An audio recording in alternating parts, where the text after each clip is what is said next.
समय बहुत बलवान है, लेकिन तभी जब आप उसका सदुपयोग करते हैं। तो आगे की क्लासेस और कोर्सेज के लिए आप हमारे साथ जुड़ सकते हैं। सीआईए को अप्रोच कीजिए, इंक्वायरी नंबर दिया है एंड कोर्सेज हमारी सारी रन कर रही है। हेलो एवरीवन, कैसे हैं आप सब? बीपीएससी 69 की बात हम लोग इस वीडियो में करने वाले हैं। बीपीएससी 69 अभी से अगर आप प्रॉपर अप्रोच नहीं रखोगे तो 69 निकालना एक मुश्किल काम हो सकता है। बीपीएससी 69 एग्जामिनेशन, पीटी के एग्जामिनेशन में भी टाइम है, इतना टाइम मेंस में मिलेगा नहीं, लेकिन जितनी चीजें बदली है और जिस तरीके से बदल रही है, एक बड़ी छलांग की जरूरत है आपको। जो नए स्टूडेंट हैं जो पहली बार 69 देंगे, उनको तो एक मतलब सपोर्ट मिल गया, उनको एक क्या कहते हैं, डेमो मिल चुका है प्रीलिम्स के अंदर भी और मेंस में भी मिल जाएगा, तो वो तो पहले से अलर्ट होंगे। और जो भी 69 देने वाले हैं, लेकिन 68 में तो ये दिक्कत हुई है। 69 के लिए हमें अप्रोच को, लेकिन इस सब के बावजूद जितनी चेंजेस हुई है उसको कवर करना, और ये बदलाव को तो कवर कर भी लेते। जो स्टैंडर्ड के अंदर एक उछाल आया है ना, वो पीटी के क्वेश्चन पूछने का तरीका हो या अब लगता है मेंस का अप्रोच हो, जिस तरह से इन्होंने एसए को फंसाया है, तो अब लग रहा है कि वो जो अप्रोच है ना, वो अप्रोच उस लेवल पे हमें काम करने के लिए एक लंबी छलांग की जरूरत है और प्रॉपर और सटीक अप्रोच चाहिए। 69 अगर क्वालिफाई करना है तो एक एक दिन कीमती है आपकी। सवाल हम इसमें टॉपिक पे यही बात करेंगे कि आखिर हम किस अप्रोच के साथ चलें। देखिए, एग्जामिनेशन निकालना है, 30 सितंबर को आपका एग्जाम है पीटी का। सबसे पहले कुछ तरीके हैं, उस पर आप ध्यान दीजिएगा। देखो, एक चीज कंफर्म रखिएगा कि आप जो पढ़ाई करते हैं ना, उसका आपके एग्जाम के क्वालिफाई करने में उसका 30 to 40% के आसपास रोल होता है। अब आप में से बहुत को लगेगा कि अच्छा, पढ़ाई का 30 से 40 होता है तो और क्या। तो जो रेस्ट 60 to 70% बचता है ना, 60 to जो 70% जो रेस्ट बचता है, वो आपके टेम्परामेंट का है, काम है। वो आपके एटीट्यूड, जो पॉजिटिव एटीट्यूड होता है, वो क्या है, वो आपका अप्रोच एग्जामिनेशन के प्रति क्या है, ये सारा गेम खेलता है। इसका एक बहुत अच्छा एग्जाम्पल, अभी प्रैक्टिकल एग्जाम्पल आपके आंखों के सामने से गुजर गया। कुछ लोगों ने उसको पकड़ा नहीं, और कुछ लोग वही गलती कर रहे हैं जो आगे आने वाले एग्जाम में करेंगे, क्योंकि वो सुधर नहीं सकते हैं, तो उनका सुधरना मुश्किल है। अभी देखो, इस 68 के एग्जाम में क्या हुआ। आप में से अधिकांश लोग जानते हैं, बहुत सारे स्टूडेंट 70 क्वेश्चन सॉल्व किए, कुछ लोगों ने 80 किया, कुछ लोगों ने 90 क्वेश्चन सॉल्व किए। ऐसे भी कैटेगरी है ना जो अंडर 100 सवाल करने वाले हैं, और जो अंडर 100 सवाल कर रहे हैं एग्जामिनेशन हॉल के अंदर इस लेवल के सवाल को, तो डेफिनेटली वो फेल कर रहे हैं। इसमें कोई भी दो राय नहीं, क्योंकि एग्जामिनेशन हॉल में आप बैठ के 80, 85, 90 श्योर शॉट इस लेवल के सवाल को ये कंफर्म कि अब इतना तो मेरा सही है, नहीं कर सकते। यहां पे जो 90 के अंदर है ना, वो बहुत ऐसा नहीं होगा कि उनमें से बहुत लोग नहीं, बहुत बड़े पढ़ाकू नहीं होंगे, बहुत बड़े बड़े पढ़ाकू होंगे। हो सकता है 7-8 साल से पढ़ रहे होंगे, हो सकता है प्रीलिम्स के अंदर महारत हासिल हुई हो, लेकिन थोड़ा सा इन्होंने पीटी को बदला, थोड़े से क्वेश्चन पेपर्स को बदले, हिम्मत जवाब दे गया, क्योंकि अप्रोच की कमी थी। यहां पढ़ाई का कमी नहीं था, यहां उनका टेम्परामेंट लूज कर गया, कॉन्फिडेंस चला गया, और ये इसके बीच में ही अपने आप को समेट लिए, इससे ऊपर हिम्मत नहीं कर पाए, जबकि हार चुके हैं, जबकि ये हार चुका हुआ शख्स है। ये स्टूडेंट्स क्वालिफाई नहीं कर रहे हैं, इनको पता है कि नहीं कर रहे हैं, लेकिन फिर भी कहा जाता नहीं कि मर रहे हैं तभी 20 को मार के मरेंगे, वो है ही नहीं, वो गट्स ही नहीं है। तो वो गट्स चाहिए, निगेटिव मार्किंग आ चुका है, वो गट्स चाहिए, वो गट्स जिसने अच्छे तरीके से यूज किया वो निकल रहा है। अधिकांश लोग उनमें से रिजल्ट दे रहे हैं, लेकिन इसके अंदर का तो रिजल्ट हो ही नहीं सकता है। अब जो इसके अंदर के, वो सोचिए कि आपका पढ़ाई सिर्फ नहीं, आपका अप्रोच, क्योंकि अगर पढ़ाई सिर्फ रहता, हम मान लेते हैं कि आपको 90 क्वेश्चन के बाद कुछ नहीं आता, कुछ नहीं आता, वहां अगर आपका अप्रोच सही होता, आपके अंदर वो कॉन्फिडेंस होता, तो आपको पता है कि आप फेल कर रहे हैं, आपको तो पता ही एग्जामिनेशन में आप फेल कर रहे हो, तो फिर 60 क्वेश्चन को छोड़े क्यों, किसके लिए छोड़ दिए? आप सोचते कि चलो इसके अंदर भी हम जम के रिस्क लेते हैं, अच्छे से कैलकुलेट करके देखते हैं, हो सकता है निकल जाए, ये पॉसिबिलिटी है ना कि हो सकता है यहां से 20-25 क्वेश्चन और सही कर ले, तो गलत भी होगा तो उसको संभाल लेगा, कम से कम इतना तो मेरा है ही है। लेकिन अप्रोच 60 to 70% मायने रखता है। अब सवाल है कि एग्जामिनेशन की तैयारी करने का, यहां पे हम 1 to 1 हर एक चीज पे बात करेंगे, बुक लिस्ट से लेके सब कुछ। अब सवाल ये उठता है कि जो हमारा जो तरीका होता है पढ़ने का, वो अक्सर उल्टा होता है, होना क्या चाहिए? होना चाहिए था इंटरव्यू, होना चाहिए था मेंस, और होना चाहिए था पीटी। ठीक है, ये सीधा तरीका है, ये तरीका जो है सीधा है, इंटरव्यू मेंस पीटी। कुछ लोगों को लग रहा होगा अच्छा सीधा तो इधर वाला है, इधर वाला उल्टा तरीका है। ये सीधा तब होता है जब आपके पास टाइम नहीं होता है। जब टाइम है नहीं, एग्जाम पीटी का बहुत नजदीक है, तो हम पीटी पढ़ेंगे, फिर मेंस करेंगे, फिर इंटरव्यू करेंगे। इस बार के एग्जामिनेशन में जिसका मेंस पे अच्छा खासा पकड़ था, जिसके कॉन्सेप्ट क्लियर थे, वो एग्जाम को क्वालिफाई कर रहे हैं। उनके लिए पीटी का पेपर मुश्किल था नहीं था। आप लोगों में से बहुत लोगों के लिए पेपर बहुत मुश्किल था। जितने लोगों के लिए पेपर मुश्किल था ना, उतने ही लोगों के लिए पेपर आसान भी था। कुछ लोगों के लिए बड़ा इजी था, अरे सब कुछ था ही नहीं पेपर में, बढ़िया करके आ गए और रिजल्ट ला रहे हैं वो लोग, क्योंकि उन्होंने मेंस को पहले से तैयार कर रखा है। क्लियरिटी बहुत ज्यादा है। अब सवाल ये उठता है ये अप्रोच क्यों?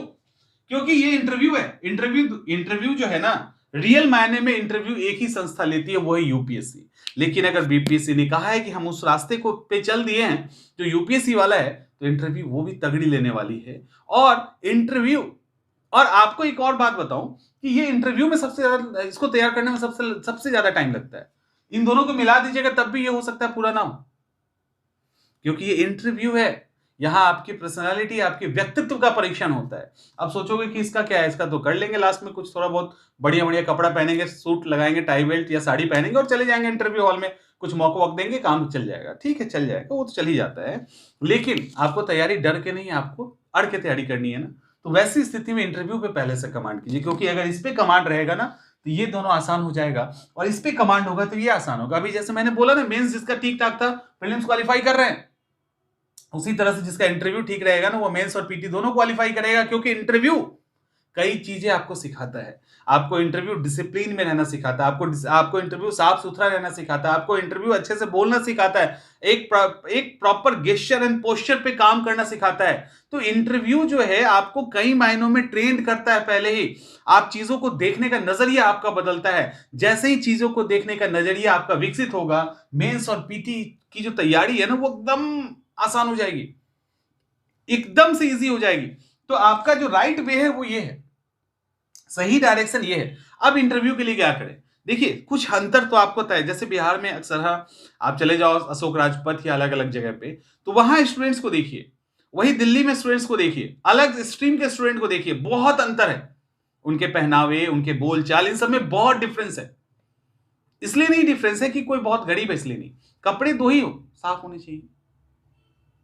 आप न्यूज़पेपर पढ़िए डेली, आप सही तरीके से अपने आप को प्रेजेंट करना सीखिए। इसके लिए पैसे तो नहीं लगते ना, सही तरीके से खुद को प्रेजेंट करने में पैसे नहीं लगते। दो कपड़े हैं उसको साफ करने में बहुत पैसा नहीं लगता है।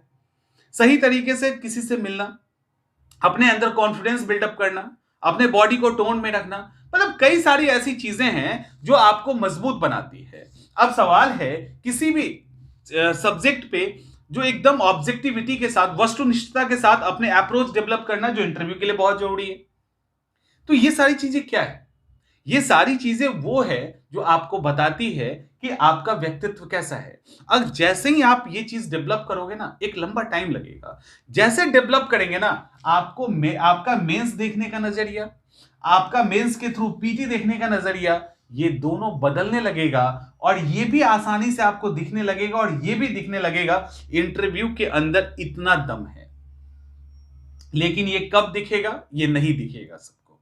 ये तब दिखेगा जब इस चीज को गंभीरता से लेंगे। इतना आसान थोड़ी ना है, इसके लिए डेप्थ चाहिए। जो बातें मैं कह रहा हूं, इसको समझने के लिए भी डेप्थ चाहिए ना।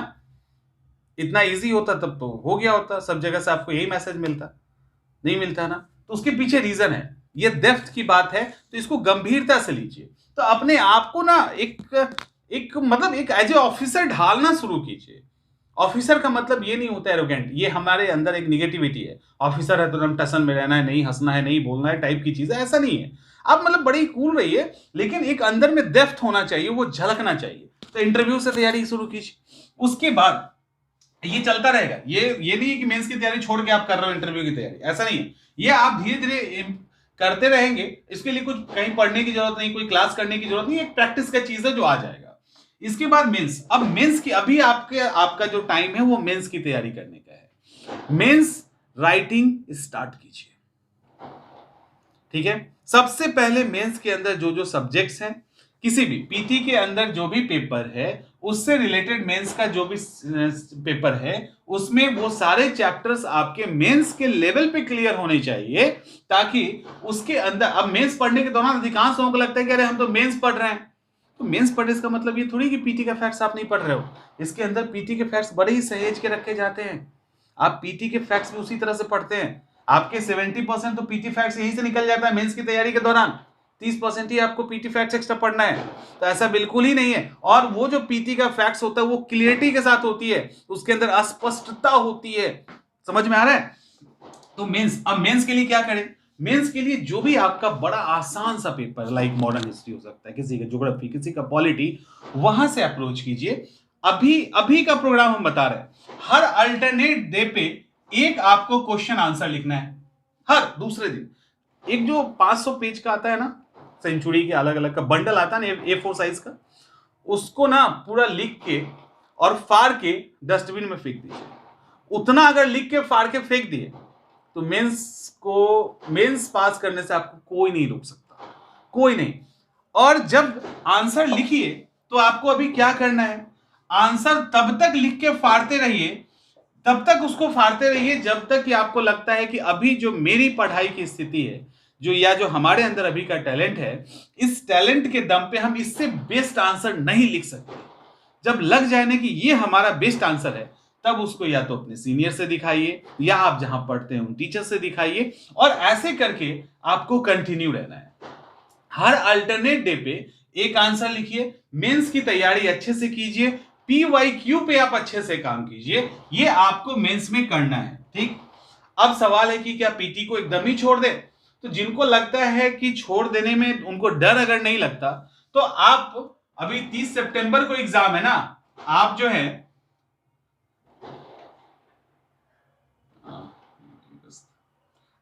ना जुलाई 1 जुलाई से पीटी को उठाइए। 1 जुलाई के पहले आप मान लीजिए कि आपके पास पीटी है ही नहीं, आपके कोर्स में पीटी का प्रीलिम्स का कुछ है नहीं, आपको इस बीच में एसए भी तैयार करना है, आपको इस बीच में ऑप्शनल पेपर का भी ऑब्जेक्टिव तैयार करना है, और जीएस पेपर 1 एंड 2 डीआई के साथ तैयार करनी है। तो आप मान लो कि 1 जुलाई तक तो पीटी है ही नहीं, सिलेबस में ही पीटी 1 जुलाई तक नहीं है, आप सिर्फ मेंस पढ़ना है। अब इस मेंस के अंदर आपका क्या आएगा, एसए भी आ जाएगा। अब एसए के अंदर अप्रोच डेवलप करना है। तो अभी मैं ये कहूंगा आपको कि अभी एसए को जो लोग 69 की तैयारी कर रहे हैं, जिनको लगता है कि आप इस अप्रोच को फॉलो अगर करें, तो एसए को आप कब तक रोकिए, अगर इसको फॉलो कर रहे हैं तब, अदरवाइज आप फ्री हैं जो भी करना चाहें। अभी फैब है ना, एसए को आप 1 अप्रैल से लीजिए। अब कहोगे 1 अप्रैल से एसए लेने के लिए क्यों कहा जा रहा है? क्योंकि उस समय तक आप कुछ आंसर लिख लिए होंगे। जब आंसर लिख लिए होंगे ना, तो इंट्रोडक्शन कैसे लिखा जाता है, कंक्लूजन कैसे लिखा जाता है, बीच का पार्ट आंसर के अंदर कैसे लिखा जाता है, ये आप थोड़ा थोड़ा सीख लेंगे। तब तक जब थोड़ा थोड़ा सीख लोगे, तब एस्से को एलोबरेट करना या एस्से में कैसे अप्रोच करते हैं उसको समझना आसान हो जाएगा। अदरवाइज आप कंटिन्यू कर सकते हो, कोई दिक्कत नहीं है। मैं आपके चीजों को आसान बनाते हुए एक सॉलिड रास्ता में बता रहा हूं कि आप इसको कैसे अप्रोच करें।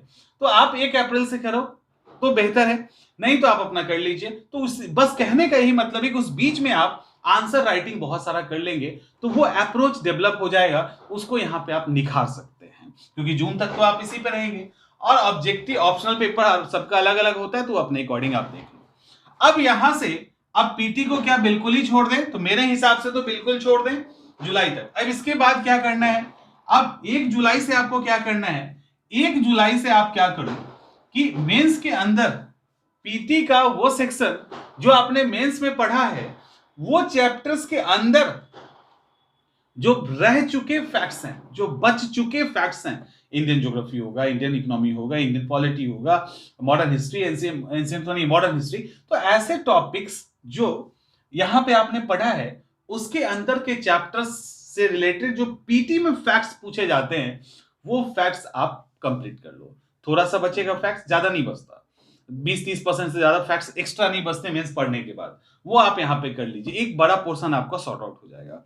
उसके बाद साइंस को उठाइए या ancient history, medieval history type की जो चीजें हैं उसको आप यहाँ पे उठा सकते हैं। साथ में क्वेश्चन आंसर राइटिंग करना आप चाहें तो, अब क्योंकि आप एक लंबा टाइम तक आंसर लिख लिए तो आंसर लिखना आप सीख गए होंगे, तो आप एक काम कर सकते हैं, एक सप्ताह में 2 आंसर लिखो, या एक वीक में, यानी एक वीक में आप 2 आंसर लिखिए, या अगर आपको बहुत कम लिखना है तो एक आंसर लिख सकते हैं ताकि कंटिन्यूटी मेंटेन रहे। और यहां पर भी एक वीक में आप एक एस्से लिखते रहिए ताकि ये चीजें कंटिन्यू चलती रहे, बीच में पीटी को ऐड कीजिए। ये आपका इंटायर तरीका हो सकता है। इस अप्रोच से आप बीपीएससी 69th की का तैयारी कर सकते हैं। डेट्स 30 सितंबर को पीटी है, 1 जुलाई से आप पीटी की तैयारी कर सकते हैं। इसके बीच में आप मेंस को लेकर चलिए और इंटरव्यू को लेकर आपकी पर्सनालिटी डेवलप करने वाला जो काम है वो कंटिन्यू चलता रहेगा, जो इन चीजों को स्मूथ करेगा। तो होपफुली कि आप समझ रहे होंगे कि मैं क्या कहना चाह रहा हूं। तो ये चीजें आप बीपीएससी 69 के लिए कर सकते हैं, ठीक है। तो ये चीजें आपकी बीपीएससी 69 के लिए हो गई। अब रहा सवाल कि ठीक है बीपीएससी 69 तो आप कर लिए या आप कर लोगे, यहां तक तो कर लेंगे, इसके लिए आपको कुछ स्टार्टिंग की किताबें चाहिए। बुक लिस्ट को लेकर मैं एक अलग से सेपरेट वीडियो बना दूंगा, बट अभी जो आपको किताब चाहिए वो नोट डाउन कर लीजिए, हम बोलते चल रहे हैं बस। वो पहला किताब है क्योंकि बुक लिस्ट से रिलेटेड पहले मैंने वीडियो बना रखा है तो वो सारा काम आएगा। अगर मॉडर्न हिस्ट्री को लेकर चलना है तो मॉडर्न हिस्ट्री के लिए स्पेक्ट्रम की किताब अब सबके पास होना चाहिए। चीजें बदल रही है ना तो किताबें बदलेगी। अब स्पेक्ट्रम वाली किताब आप सब रख लीजिए। इसके बाद एक बिपिन चंद्रा की किताब रख सकते हो, इंग्लिश मीडियम वाले, तो आप हिंदी मीडियम वाले भी बिपिन चंद्रा को फॉलो कर सकते हैं, तो मॉडर्न हिस्ट्री आपका यहां से हो जाएगा। इसके अलावा एंशिएंट और मेडावल के लिए आप एनसीईआरटी वाली जो 11th की किताब है वो पढ़ लो और लुसेंट पढ़ लीजिएगा, तो आज के डेट में भी एनसीईआरटी आपका लगभग कवर हो रहा है उससे। उसमें ज्यादा प्रीवियस ईयर कर लेंगे ना तो ज्यादा परेशानी की बात नहीं, यूपीएससी इंक्लूड करके प्रीवियस ईयर कीजिएगा।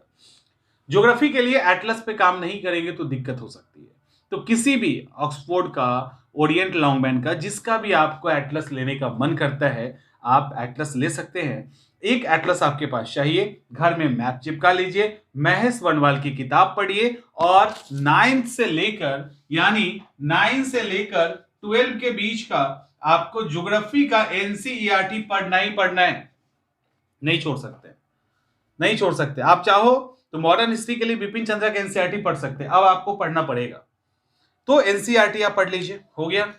ज्योग्राफी पॉलिटी के लिए एम लक्ष्मीकांत काफी है अपने आप में।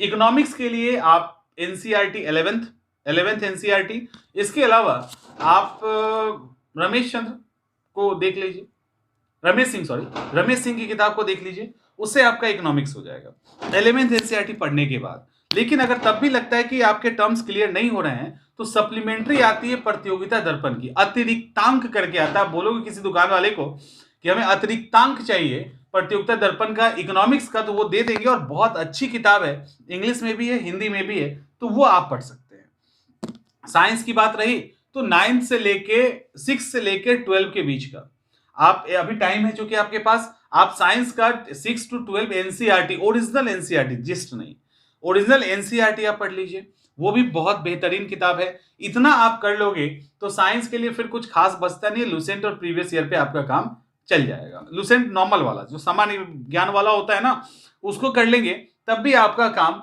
हो जाएगा। अब ये हो गया साइंस। इसके अलावा बिहार स्पेशल के लिए कोई भी 2 किताब, कुछ भी नहीं करना है, कोई भी 2 किताब। और क्या बचता है, साइंस एंड टेक के लिए स्पेक्ट्रम की किताब आप ले सकते हैं। इंटरनेशनल रिलेशन पे भी, इंटरनेशनल रिलेशन के लिए कुछ किताब लेने की जगह, जितना पूछा जाएगा ऐसा लग रहा है कि उस बुक की जगह पे आप किसी भी 2 इंस्टीट्यूट का नोट्स ले लीजिए। ये काम आप साइंस एंड टेक के लिए भी कर सकते हैं, किसी भी इंस्टीट्यूट का नोट्स ले सकते हैं। एस्से के लिए भी स्टार्टिंग में क्या करो ना कि आप बुक ले सकते हो, मैंने ऐसे के लिए आपको जिसका किताब अच्छा लगता हो ना, आप एक बार मार्केट चले जाइए। ऐसे के लिए हम इसीलिए नहीं आपको किताब रिकमेंड कर रहे हैं कि अलग अलग तरह के ऐसे आपसे पूछा जाएगा, तो हर तरह के ऐसे हर सब में होता नहीं है, तो उसको थोड़ा सा अप्रोच करने में दिक्कत होती है। तो आप बेहतर ये है कि आप मार्केट चले जाइए, आपको जो अच्छा लगता है ना, क्योंकि ऐसे जो है ना एक वो इंडिविजुअल चीजें हैं, आपको जहां जिसका ऐसे पसंद आता है उसको उठा लीजिए अपने अकॉर्डिंग, और वहां से आप प्रैक्टिस कर सकते हैं, तो उसके लिए कोई बड़ी बात नहीं है। तो ओवरऑल इन सब किताबों के साथ आप पढ़िए। अब किताब पढ़ना जरूरी है कि नहीं? तो किताब पढ़ना बहुत ही जरूरी है। किताब आपको, क्योंकि आपके पास टाइम भी है, तो किताब आपको पढ़ना ही चाहिए, नहीं का तो कोई सवाल ही नहीं है। तो किताब आपको पढ़ना ही पढ़ना चाहिए। तो इस तरह से आप अप्रोच कीजिए, और इसमें कुछ चीजें, इंटरव्यू पे लगातार काम करिए, अपने आप को एकदम निखारिए, एकदम स्मार्ट बनिए। कलर मैटर नहीं करता, स्मार्टनेस एक अलग होता है, कॉन्फिडेंस एक अलग चीज होती है, वो एकदम दिखनी चाहिए, लबालब होना चाहिए उससे। हर अल्टरनेट डे पे अभी एक क्वेश्चन आपको करना है, इसके अलावा ये काम आपको 30 जून तक करना है, और जुलाई के बाद आप अपने आप को बदल सकते हैं, एक वीक में 2 आंसर या 1 आंसर। उसके बाद जुलाई के बाद 1 जुलाई से आप पीटी को उठा सकते हैं, 1 अप्रैल से आप ऐसे लिखना शुरू कर सकते हैं। तो ये कुछ चीजें हैं, और मैंने फिर कहा, मैं फिर एक बार रिपीट कर देना चाहता हूं कि आपके एग्जामिनेशन के क्वालिफाई करने में आपके अप्रोच का 70% के आसपास योगदान होता है। बाकी ये सारी चीजें जो पढ़ रहे हैं ना, इसका 30% के आसपास ही रोल है, क्योंकि आप टेम्परामेंट लूज करते हैं ना, तो अच्छा आंसर नहीं लिख पाओगे, इंटरव्यू में लाख तैयारी करेंगे, अच्छा बोल नहीं पाएंगे, और पीटी में थोड़ा भी सिचुएशन इधर से उधर हुआ, आप भड़बड़ा के गिर पड़ोगे, चाहे आप कितने भी बड़े विद्वान स्टूडेंट क्यों ना हो। सिली मिस्टेक, क्या सिली मिस्टेक पढ़ाई के कारण होता है? पढ़ाई कम होने के कारण होता है? अगर पढ़ाई कम होने के कारण होता तो उसको हम लोग मिस्टेक कह रहे होते, यानी सिली मिस्टेक आपके अप्रोच की गलती के कारण होता है, इसीलिए उसको सिली मिस्टेक कहा जाता है ना। तो पढ़ाई मैटर करता है, लेकिन उससे ज्यादा कुछ और चीजें हैं जो मैटर करती है, तो ये बात आप ध्यान रखिएगा। तो ये अप्रोच जरूरी है कि आप निकाल लोगे, आपके अंदर वो कॉन्फिडेंस आना चाहिए कि हम कर लेंगे, और टारगेट हमारा एग्जाम क्वालिफाई करना है, प्रीलिम्स क्वालिफाई नहीं करना, ये भी आपको पता होना चाहिए। तो होपफुली कि आप चीजों को समझ रहे होंगे। मिलते हैं हम लोग अगली वीडियो में, कुछ मतलब जो और भी कुछ टॉपिक्स है उसको भी मैं कवर करवा दूंगा, तो आप चाहो तो इस अप्रोच को फॉलो कर सकते हैं।